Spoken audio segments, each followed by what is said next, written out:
Welcome to the deep dive. Today we're taking a journey, really diving into Rohtas, a district in Bihar, India. Our mission, well, it's basically to be your guide. We've gone through the sources you shared, and we want to unpack the history, the nature, the unique culture hidden there. Think of this as your shortcut to really getting Rohtas. Exactly. And we're here to pull out the key stuff, the important bits from those sources. Yeah. It's not just about listing things, right? It's about understanding why Rotas matters, how all these different pieces, the old forts, the nature, the traditions kind of fit together. That's the really compelling part, how it all weaves this larger story. Absolutely. So, yeah, get ready. We're talking ancient forts, really serene natural spots, and some cultural insights that you might not find elsewhere. It's going to be interesting. Okay, so first things first, let's place Rohtas. It's in Bihar, in the Magad region. And Magad itself, well, that's a name that carries a lot of weight historically. Cradle of empires, basically. Right. And when you say Rotas, honestly, the first thing that probably jumps out is the Rohtasgarh Fort. Mm. The sources really hammer this home. The region and the fort are almost synonymous. It makes the history feel very present, almost like you can still feel it there. Yeah. And the sources, they give us this sweep, ancient kingdoms, Mughals, even the British era. It shows you just how many layers of history this place has. Right. It's not just one simple story. Yeah, let's zoom in on that Rohtasgarh Fort. It's huge. We're talking, what, 1,500 feet above sea level, tucked away in the Vindhya Mountains. That height alone tells you something. Oh, definitely strategic. And there's this detail I found fascinating in the main entrance, Hathia Pole. It means elephant gate. And it's actually decorated with these intricate elephant carvings. Elephants symbolizing strength, royalty. It's like a statement piece right at the entrance showing the power of whoever built it way back when. Makes it feel real. And what's really striking from the source material is what's inside those walls. We read about old palaces, temples, even ponds, all within the fort. Which kind of makes you wonder, how did this massive place function? How did it change over time? The sources suggest, well, its roots are ancient, but different rulers kept adding things.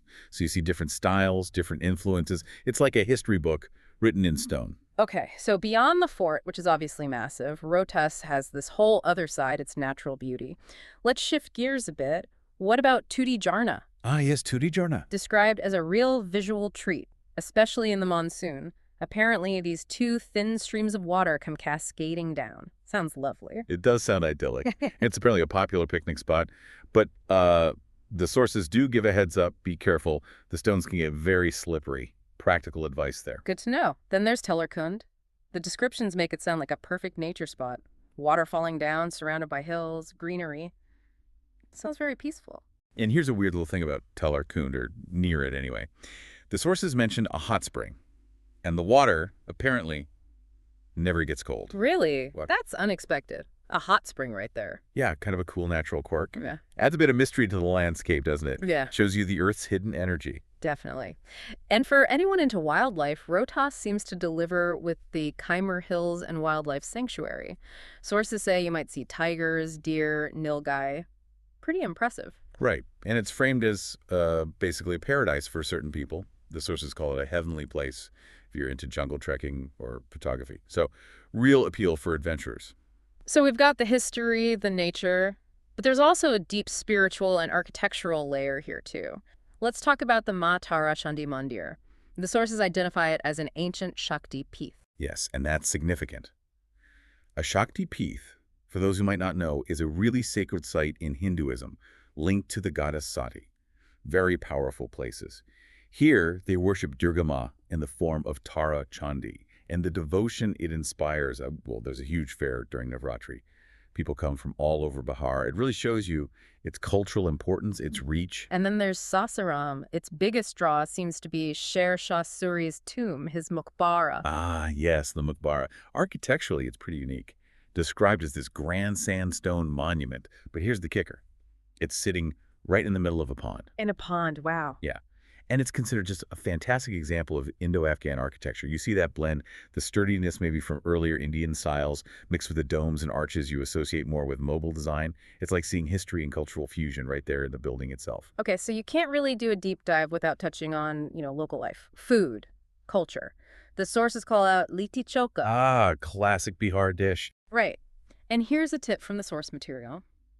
For the really authentic taste, you need to head to the villages in Rohtas. That makes sense.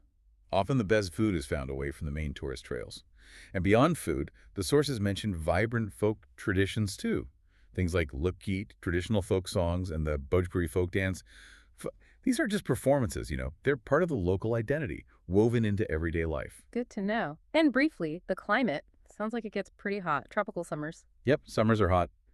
But the sources suggest that visiting during the monsoon or winter actually offers a unique enjoyment. Hmm. So basically, different seasons give you different vibes, worth thinking about if you plan a trip. So quite a journey we've taken. Through Rohtas's history etched in stone, its really diverse natural beauty, and this rich cultural fabric. From ancient temples to living folk traditions, it feels like a place where stories are everywhere. It really does. And maybe that leaves us with a question for you, the listener, to think about. How do places like Rohtas, with all these layers, history, nature, culture, how do they keep shaping our idea of identity? And what do they tell us about the power that a specific place can hold over time? Something to mull over. Indeed. We hope this deep dive into Rohtas has maybe shifted your perspective a bit, shown how much history and life can be packed into one region, and how exploring these places can be a real journey of discovery.